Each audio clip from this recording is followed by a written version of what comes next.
Alright, game 2. It's an easy mulligan.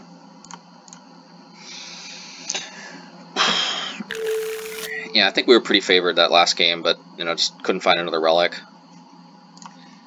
So it goes.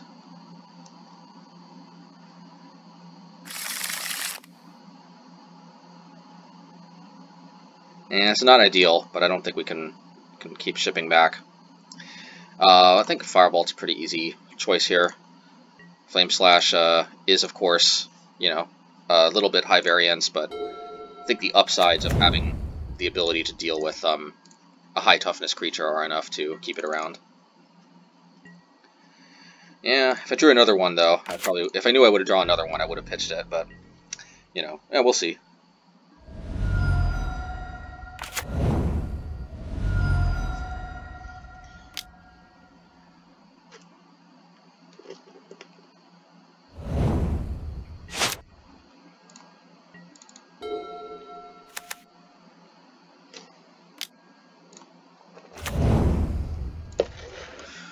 I see another nice thing about Flame Slash is I can play Lightning Bolt here pretty comfortably, whereas before I played Flame Slash, I'd have to think twice about this because I really would have needed to save Lightning Bolt for Storming Entities specifically.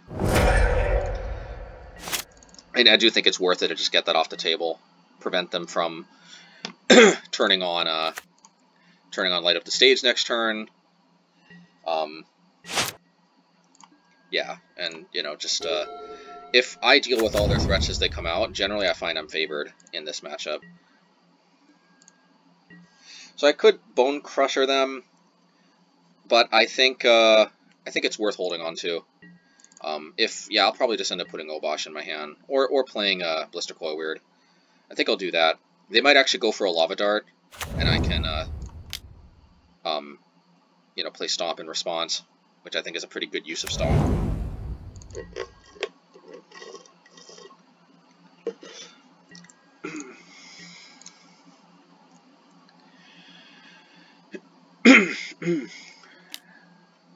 Yeah, okay, so I'm fine with them using Lightning Bolt on Blister Coil Weird too.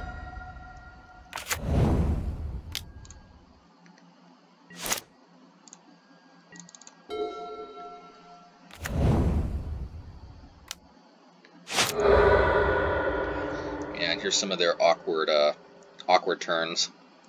One of the problems with the deck, in my opinion, sometimes they have trouble turning on Storming Entity, or they just don't actually play a lot of creatures, I think. I guess 16. Actually, I don't think they play all 4 Fairy Drakes, or Fairy Dragons. Is what they're called. Sorry, Sprite Dragon. But anyway, it works for us. Yeah, I think I'm just going to put Obosh in hand. Yeah. You know, some merit to possibly have, you know, Stomp last turn to play Bone Crusher Giant, but the Stomp feature is good enough, I think, that we don't necessarily have to blow it right now. And here they're going to play Storming Entity, and this is where the Flame Slashes are really going to shine. It's one of the reasons I switched to this, actually.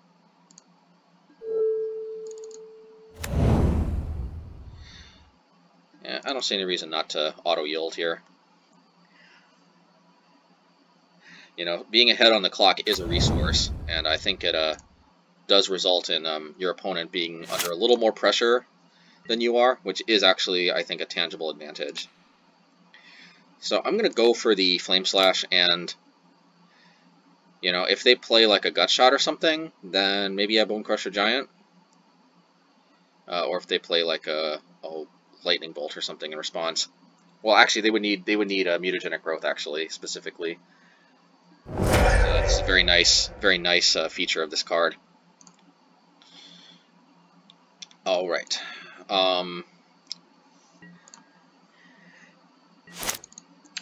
Yeah, next turn I may have to start digging for land, so I might play Seasoned Pyromancer, and I might discard possibly a Bone Crusher Giant and a Firebolt. We'll see what else I draw. Alright, so I could Stomp right now, But I think I want to wait actually till they. I'm pretty sure they've got a light up the stage, and I think actually the odds of me losing to Sprite Drake getting out of control might be higher than yeah, and I'd have to turn on light up the stage anyway for Sunbaked Canyon. Just, you know, being able to prevent this from getting out of control is high enough value that I think it makes more sense to wait until they play that first, and then stomp in response. It makes it pretty difficult for them to, you know, play enough spells to save it. Yeah, see, this is one of the awkwardnesses about. I mean, that kind of explains the awkwardness of how they were playing. So yeah, just makes it a little harder for them to save it. And I have Flame Slash, thankfully, so even if they can, for some reason, I've got a backup. Yeah, plus they have to sacrifice a mountain to save it. Definitely, Flame Slash is proving to be very, very is most likely going to be the thing that is the difference between winning and losing in this game specifically. Yeah. All right, so I will have to use either a Firebolt or another Stomp. I'm perfectly fine with that.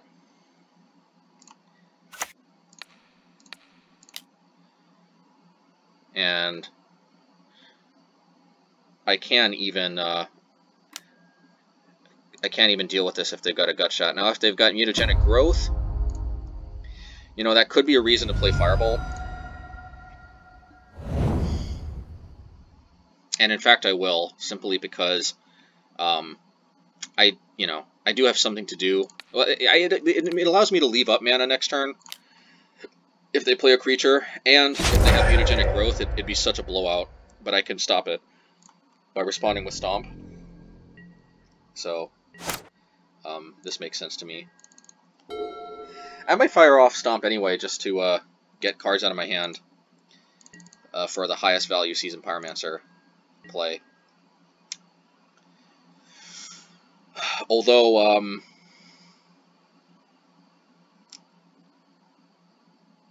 yeah, I'm going to do it. Hopefully I draw a land, I can play Obosh, and then be best set up the following turn. Alright, well, I think just casting Bone Crusher Giants is pretty good here nonetheless. You know, if you think about it, our Bone Crusher Giants are kind of like Stormwing entities on their side that also shock them when they Lightning Bolt them. Except, of course, I can't save them with burn spells, which, you know, is big. So, but, you know, they do require something like Lightning Bolt. And actually, this is where we have the edge, because we don't actually have, or they don't actually have main deck Flame Slashes. So they're actually lighter on 4 damage burn effects, 3 or 4 damage burn effects than we are. So they, in theory, they should be a little bit softer to our Bone Crusher Giants than we are to their Stormwing entities. So actually, I got an interesting choice. I could play Seasoned Pyromancer and ditch the Flame Slash, looking for lands, but, you know, I think actually it just makes more sense to Flame Slash and play Bone Crusher Giant.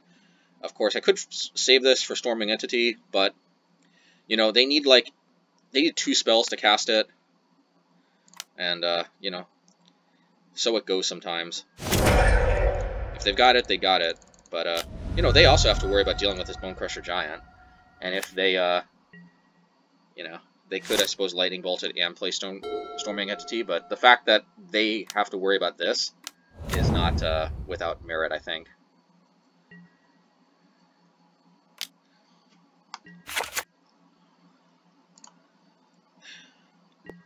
It's interesting that sometimes MTGO gives me the option to try to block a flying creature, and sometimes not. Just always found that interesting. Well, some type of burn spell would be nice off of this light up the stage. And eventually I may have to start playing Seasoned Pyromancer and dishing Obosh. I don't think we're there yet. We might be, though. I think it's worth it to actually crack the Sunbaked Canyon. I can still play Obosh next turn.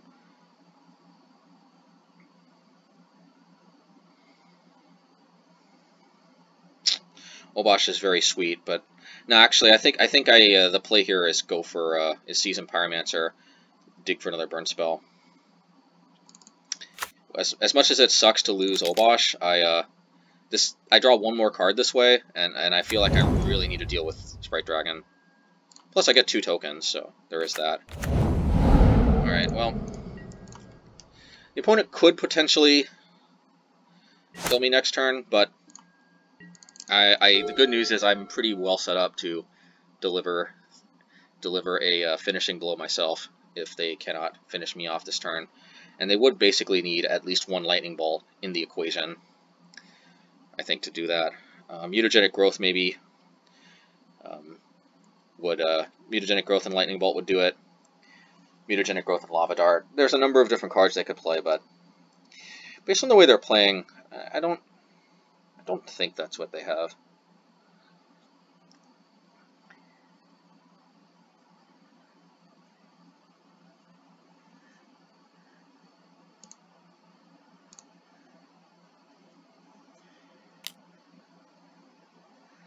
Yeah, this is fine.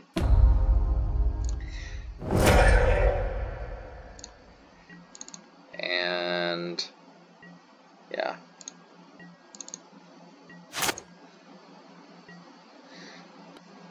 So I think it makes sense here to try to go for Stomp. And I'm going to play this right now, just play around potential main deck Spell Pierce.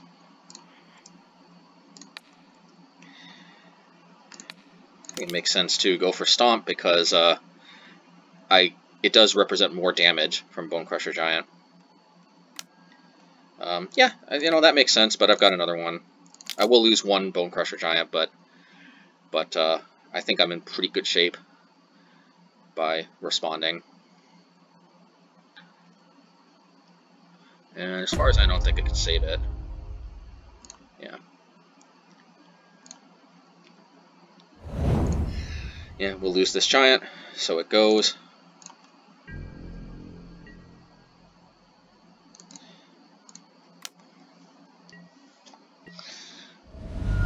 Yeah, Flame Slash coming in very clutch at these games.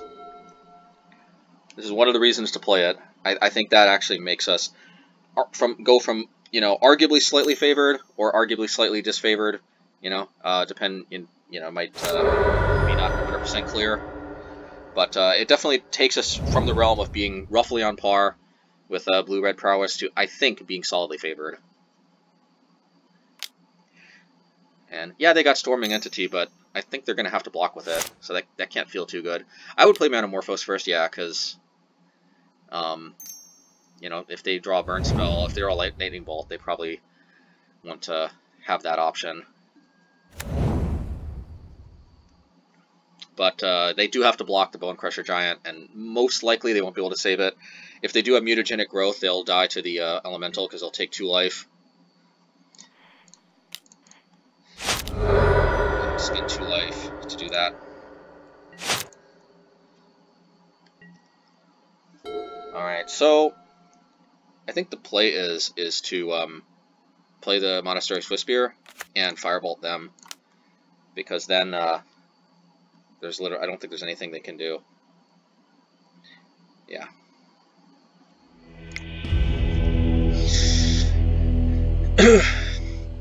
Alright, the more and more I think about it, especially with this version with Flame Slash, it kind of feels like I'm already main boarded in this matchup.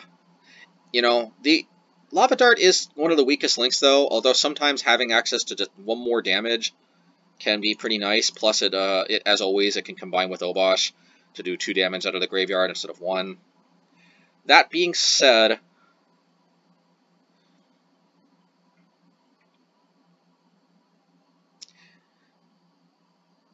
I still think it's worth it to bring in 2 Blood Moons. It might seem a little odd.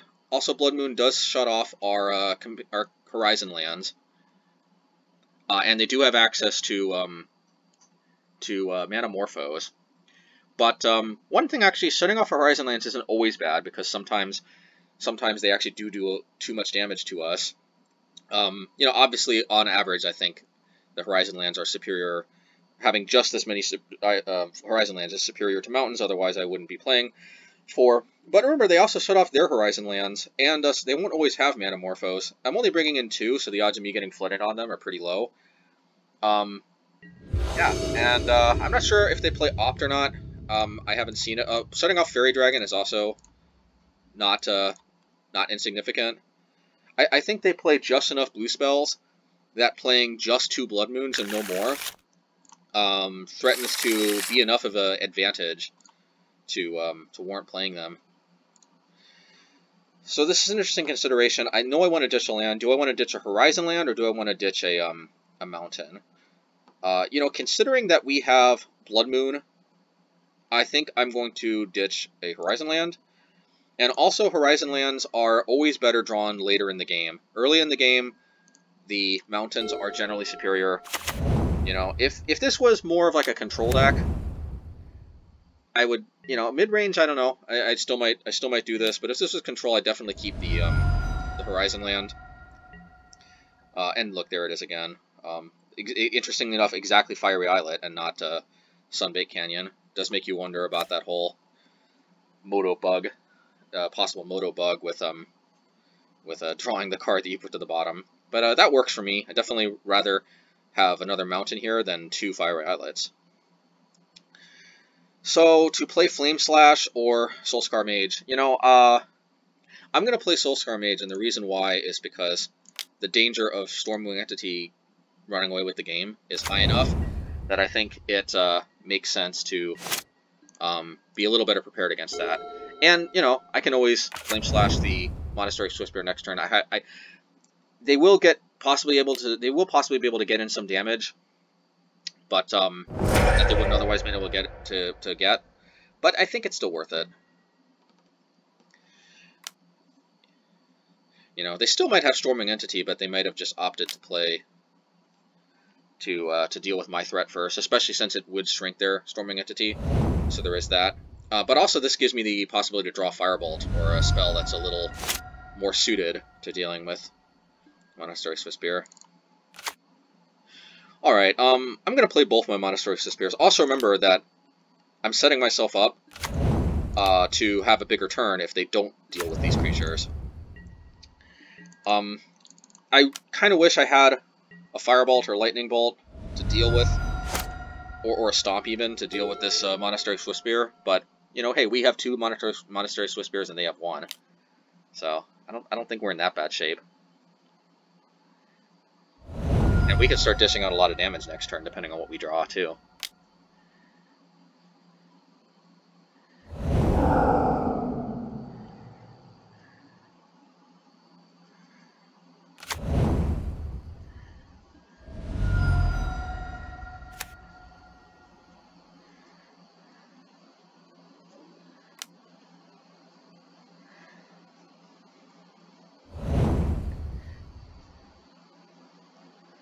They might be a bit flooded, also.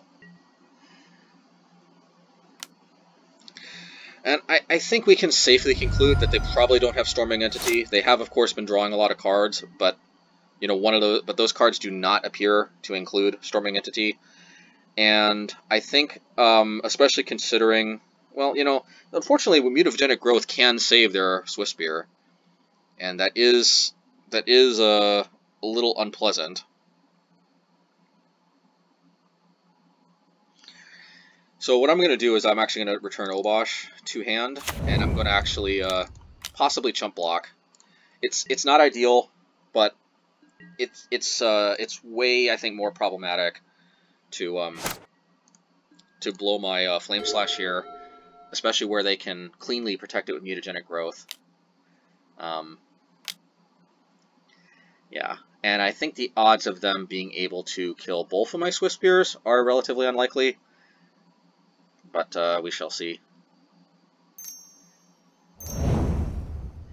I mean, right, Karma can't possibly, I mean, I can't, like, the way, they can't possibly have all the burn spells and me have none. You know, obviously that's flawed thinking. But, I don't know. They didn't exactly play a ton of burn spells, did they? They played Lightning Bolt, and that's it. So, you know, you never know.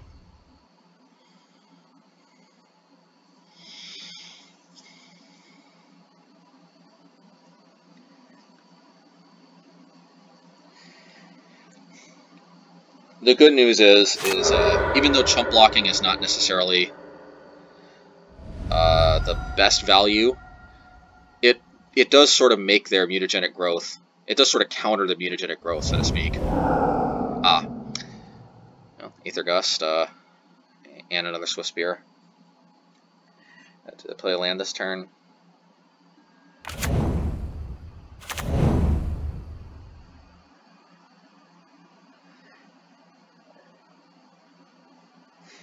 I don't think I'll put the Swift Spear on top if they do.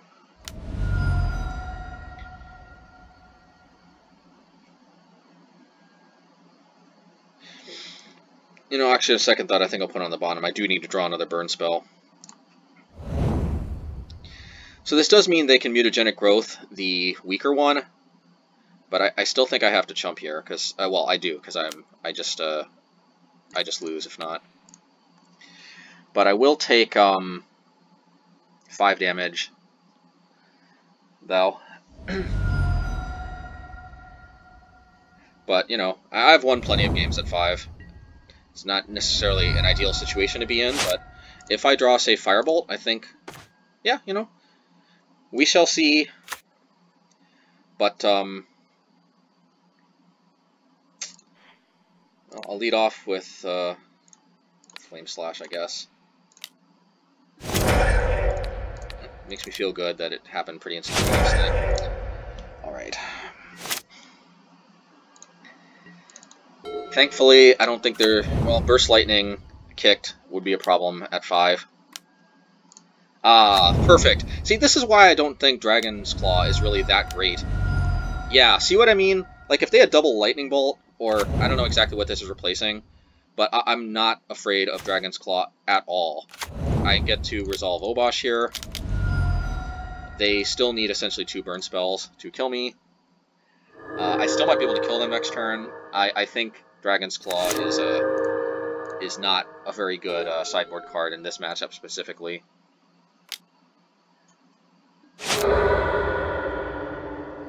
Very happy that their 2 last cards were Dragon's Claws. If those were 2 burn spells, then this would be game.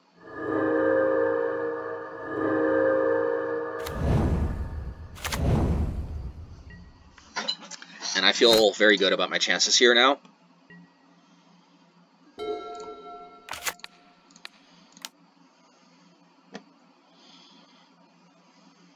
They still could draw 2 burn spells, so I'm not out of the woods. But if they don't, they have to draw them pretty quickly.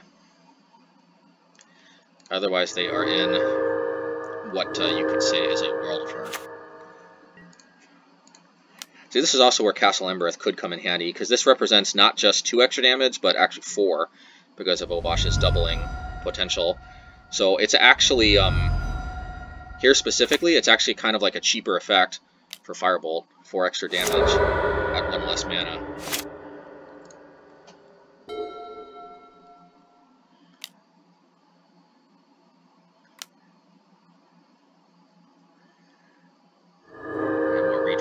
One interesting thing I've noticed about this blue-red Prowess deck is sometimes it seems to draw like exactly 3 lands and no more. And I almost wonder if there's something about playing fetch lands that might lend itself to that. Because I actually played some variations of this deck with fetch lands, and, you know, yeah, it's probably just superstition, but somehow it felt like I had a tendency to get stuck on like 3 lands about a lot more common. But of course, you know, that wasn't completely, it didn't happen all the time, because obviously if I could guarantee that, then that would kind of be like the perfect, that would be basically perfect. Yeah, so do I go for Flame Slash, which is basically impossible for them to save their Swarming Entity? Or maybe I should just Flashback Firebolt. They don't have Lava Dart in their graveyard. Yeah, I'm just going to Flashback Firebolt. It's better EV, as they say. Or it's just a more efficient use of my mana.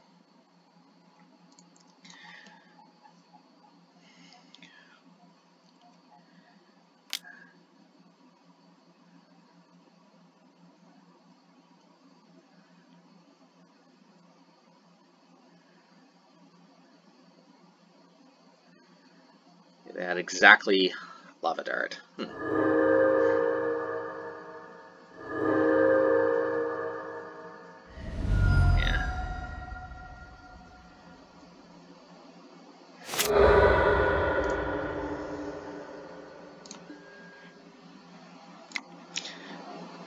That was embarrassing. Should have seen that possibility.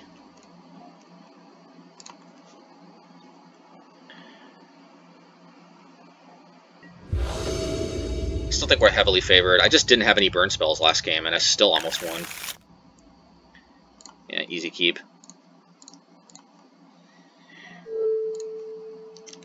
Yeah, if this was a worse matchup, I'd probably be a little more tilted. But I feel pretty strongly I'm going to win this game, so I don't feel too bad. Maybe I should, because maybe it'll discourage me from making the same misplay next time. But it's not even 100% clear that's a misplay, because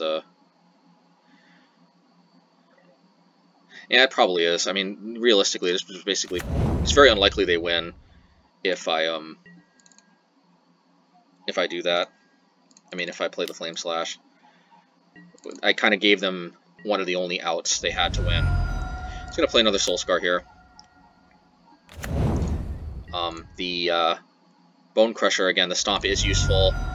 They may play a Storming Entity next turn, in which case Stomp wouldn't be particularly good.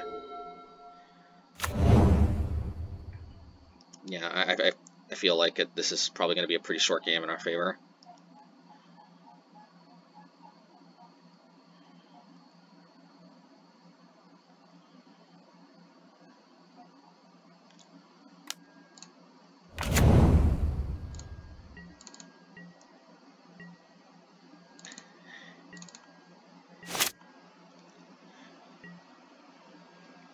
Alright, I think this is a pretty safe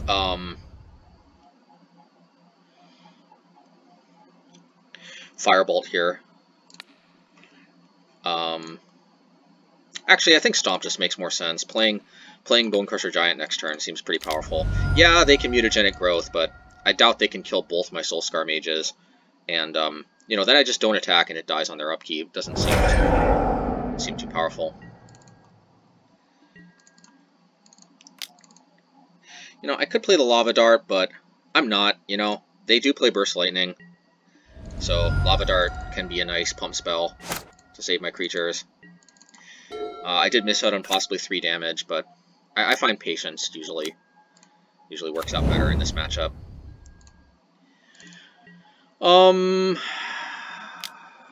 Yeah, I'm gonna take, because again, even if I kill this, I still will turn on Light Up the Stage, so probably better to just respond to the Light Up the Stage.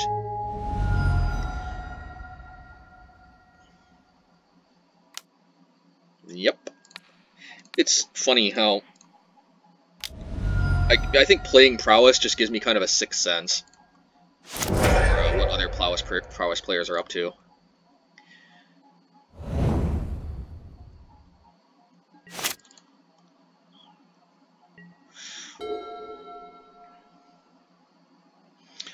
That could deal 6 damage, bring them down to 8. I still don't think I need to be super impatient here. You know, this way I, you know, put them to the test as far as possibly having a good ability to save this with the Soul Scars. Plus, I can deal with almost anything they play, clear the path, have a big attack. I think we're in pretty good shape here.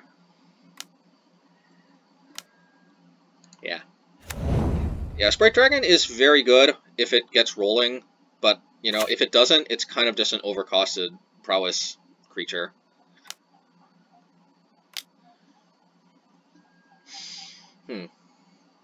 Could get rolling here. I could, of course, respond with Lava Dart.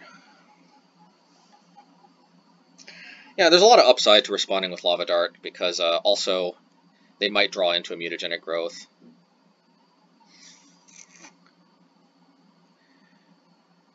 Yeah. Respond with Lava Dart. This could be a mistake.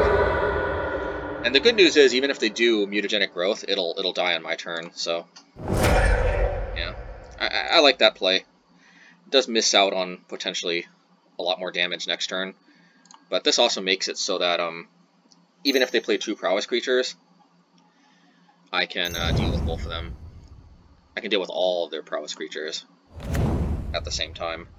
Also, because Mana of Morphos forces them to use their mana on their turn. One of the hidden downsides to this card. It is a real cost, because it does make you more vulnerable to sorcery speed. Or I should say, yeah, it makes you more vulnerable to, you know, like what I have access to next turn, being able to just kill both of their creatures, whereas otherwise, you know, maybe they could be tricky and try to save one. I mean, it's pretty unlikely they were going to win this regardless, so this isn't the best example, but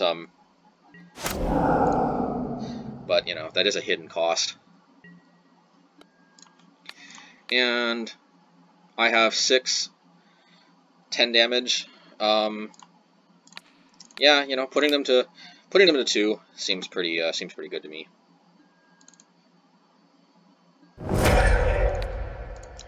Yeah, I think this is where I can get a bit aggro.